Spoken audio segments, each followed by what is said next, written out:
हमारे व्यस्त जीवन में ईश्वर की आवाज़। महात्मा गांधी कहा करते थे, एक भूखे व्यक्ति के जीवन में ईश्वर रोटी बनकर आता है। ईश्वर स्वयं को कई रूपों में हमारे सामने प्रकट करता है।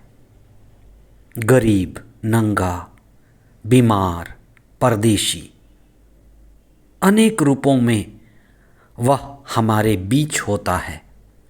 हम यही प्रार्थना करें कि हम उनके चेहरे को पहचान सकें, दरिद्रों में ईश्वर को देख सकें। 40 का पहला सप्ताह 19 फरवरी 2024 सोमवार। पहला पाठ लेवी का ग्रंथ अध्याय 19 पद संख्याएं 1 से 2 तथा 11 से 18 तक।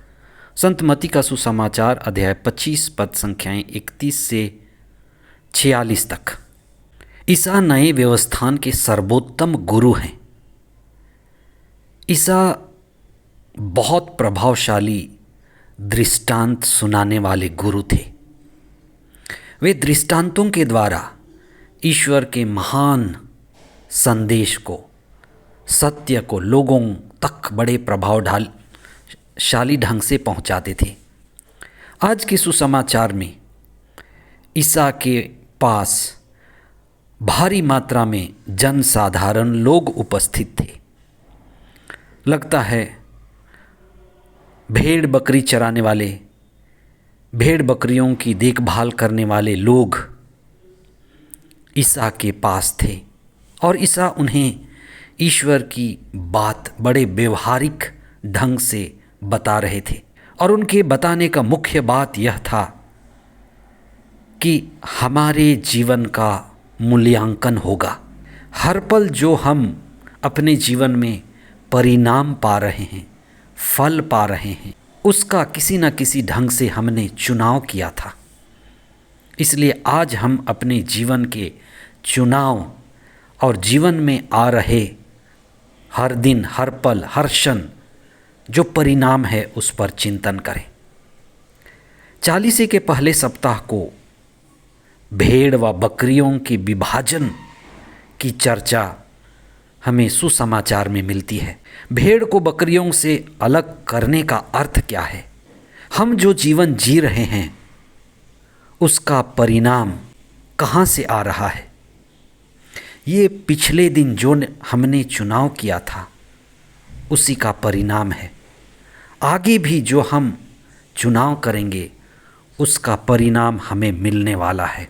जो सुख या दुख हम अभी भोग रहे हैं उसका बीज चुनाव के रूप में पिछले दिनों में हमने बोया था। बचपन में बहुत कुछ हुआ है, कई बातें हमें याद भी नहीं हैं और किस तरह से हमारे माता पिता या अभिभावक ने हमारे लिए चुनाव किया, उसका भी हमारे जीवन में, पिछले दिनों के हर चुनाव का हमारे जीवन में असर पड़ता है। उसी का परिणाम आज हमें मिलता है। इसलिए हमें इस बात पर चिंतन करने की ज़रूरत है कि मैं किस तरह से होशपूर्ण जीवन जी रहा हूँ। यहाँ बात ईश्वर के न्याय करने का नहीं है कि वो हमें बकरी की तरह, भेड़ों की तरह बांटेगा और दंड देगा। ये हमें जगाने के लिए है कि क्या हम होशपूर्ण जीवन जी रहे हैं। हमारे पिछले दिनों का चुनाव आज हमें परिणाम दे रहा है। जो अच्छे पेड़ लगाते हैं कुछ समय के बाद उनको अच्छे फल मिलते हैं। जो कांटीले बीज रिश्ते में, परिवार में, जीवन में बोते हैं, हम उसी कांटेले झाड़ी या पेड़ के फल तोड़ते हैं। इसलिए सबसे ज़रूरी बात यह है कि जो न्याय करता ईश्वर, जिसका हमें परिणाम अच्छा पाने की आशा है, हम इस पर चिंतन करें कि हम प्रतिक्षण क्या चुनाव कर रहे हैं। सुसमाचार कहता है कि ईश्वर को प्रेम करना और पड़ोसी प्रेम एक ही सिक्के के दो पहलू हैं। ईश्वर के साथ अच्छा रिश्ता, स्वयं के साथ अच्छा रिश्ता और लोगों के साथ भी अच्छा रिश्ता। पड़ोसी प्रेम में ही ईश्वर छिपा है। पड़ोसी के तिरस्कार में ईश्वर का तिरस्कार छिपा है। इसलिए यदि हम होशपूर्ण जीवन जीते हैं, आत्मापूर्ण जीवन जीते हैं, तो हम ईश्वर और मनुष्य दोनों ही रिश्तों को मधुर बनाते हैं। तीसरी बात जो महत्वपूर्ण है, ईश्वर जो एक है लेकिन उसके कई चेहरे हैं।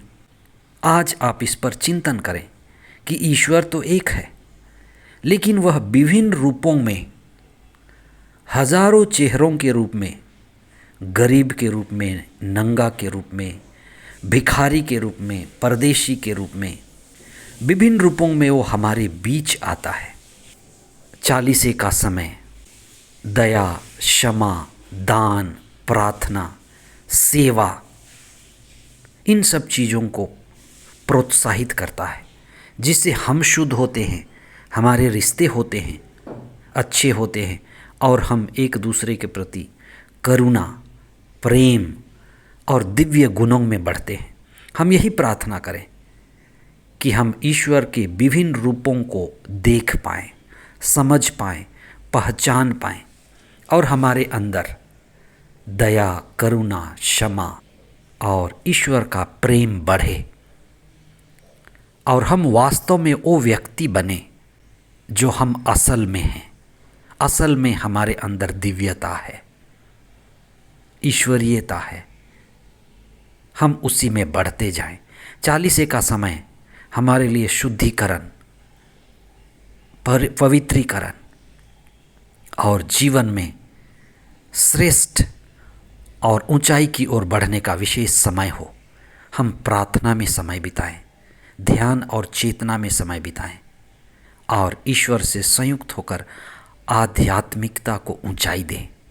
आमीन।